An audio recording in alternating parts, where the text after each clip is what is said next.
Hey everyone! This is Lily again coming to you from SocioScholar with a new lesson.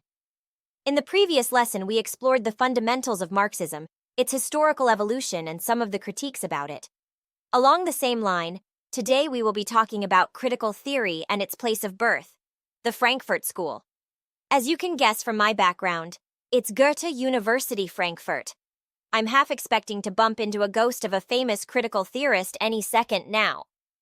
Anyways, before we jump in, make sure you've caught up on the previous lesson because it'll give you a helpful boost for today's lesson. With that said, let's begin. Critical theory has different distinct historical phases spanning several generations. However, as an intellectual movement, it was born in the Frankfurt School. Therefore, we first need to understand what the Frankfurt School was all about in order to delve deeper into critical theory. The Frankfurt School was established by a group of scholars with multidisciplinary backgrounds in 1923.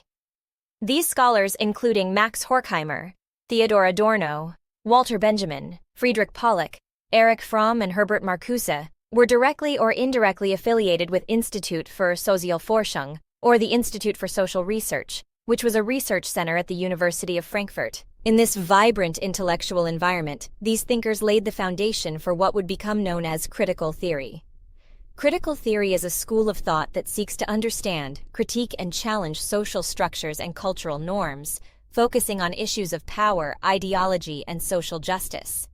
It was, in fact, Max Horkheimer who first defined critical theory as a terminology in his 1937 essay, called Traditional and Critical Theory.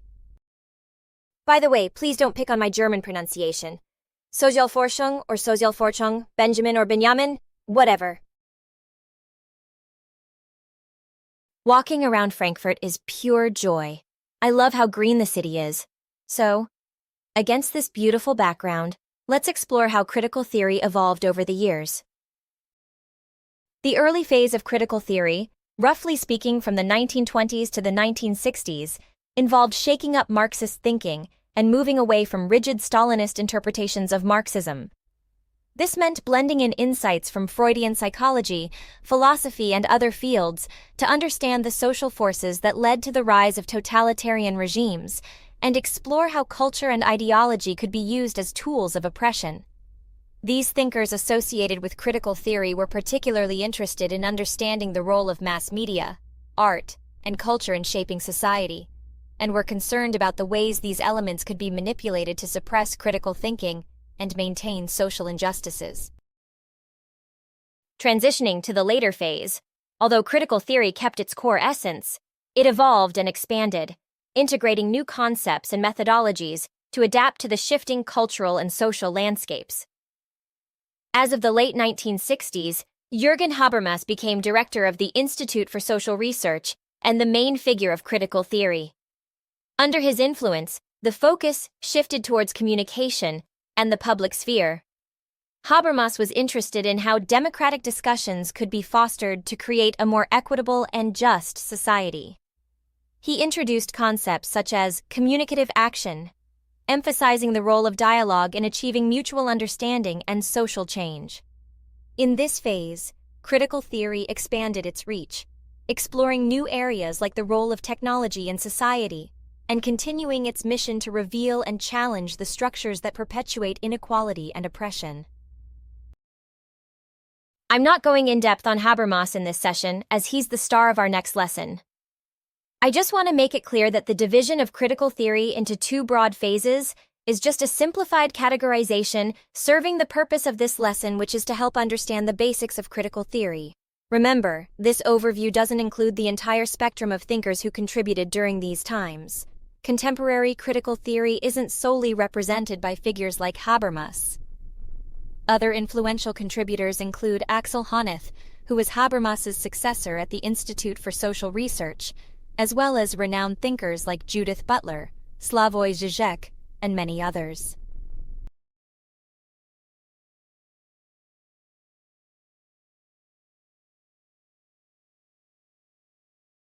Critical theory has grown a lot over the years. It has expanded into a variety of research areas and disciplines like critical race theory, feminist theory, postmodernist theory, post-colonial theory, queer theory, critical pedagogy, legal studies, and media studies. Each of these areas has its own special ideas and concepts. So, if we tried to list all the key concepts of critical theory, it would be a really long list, filling hundreds of pages. However, central to all these diverse strands of critical theory is the underpinning idea of critique of ideology. In the context of critical theory, a critique of ideology involves uncovering and challenging the underlying beliefs, values, and systems of power that often remain unexamined in society.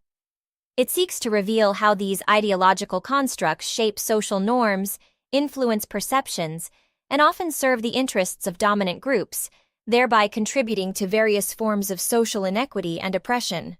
For example, when critical theorists engage with the critique of ideology, they often refer to concepts like the culture industry, developed by Theodor Adorno and Max Horkheimer. The culture industry is like a factory that makes culture on a big scale, like Hollywood and so forth. It includes things like movies, music, ads, and other cultural products that are made for a lot of people, making them all pretty similar and not very unique. In other words, it's an industry of producing standardized products, which produce standardized people. Because of this, critical theorists worry that people become passive and all start to think and act the same way. They believe that the culture industry makes it easy for powerful groups in society to keep their power because everyone is exposed to the same ideas and values that reflect and reinforce the dominant societal norms and power structures over and over again. So people don't question or challenge those in power as much because they think this is the reality and they can't do anything about it. Even critical theory can't critique my commitment to yoga. So let's talk about how researchers apply critical theory. The first thing you need to know is that critical theory isn't neutral. Critical theorists openly say that they take the side of emancipation and critique the existing social conditions. The theory is used methodologically in a wide range of disciplines, thanks to its interdisciplinary approach that combines insights from sociology, psychology, economics, and more to provide a comprehensive view of societal issues. For example, media studies often use critical theory to explore how news outlets can perpetuate harmful stereotypes, thus serving capitalist agendas. Similarly, in urban development research, critical theory helps investigate how the architecture of public spaces often marginalizes underprivileged communities by limiting access or representation.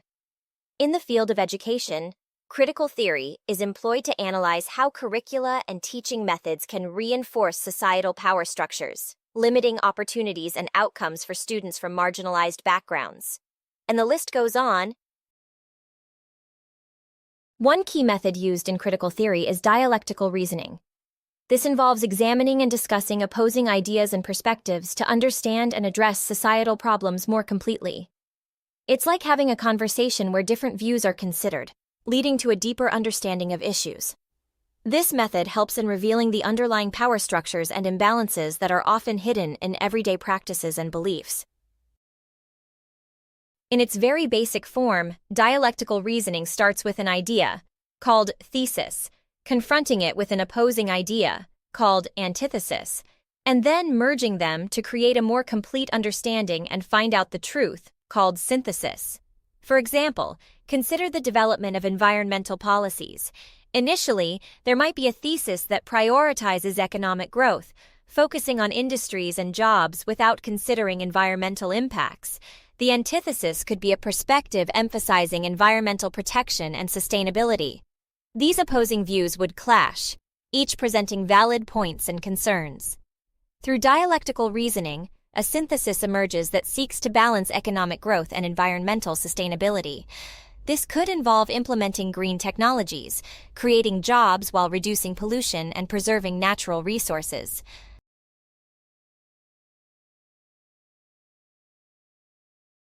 Now, let's hear what the critics have to say about critical theory.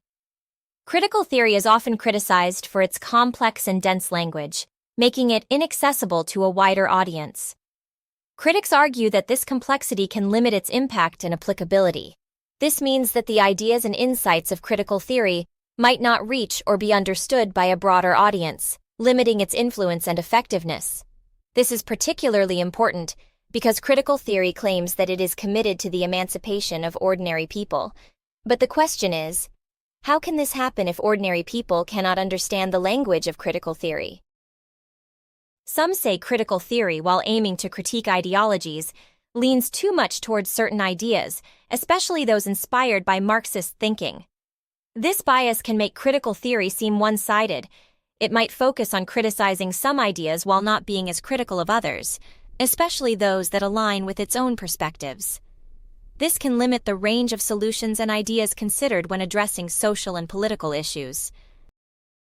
Some critics point out that critical theory can be less concerned with empirical evidence and more focused on interpretation and critique. This can sometimes make its claims and conclusions less verifiable and testable, raising questions about their validity.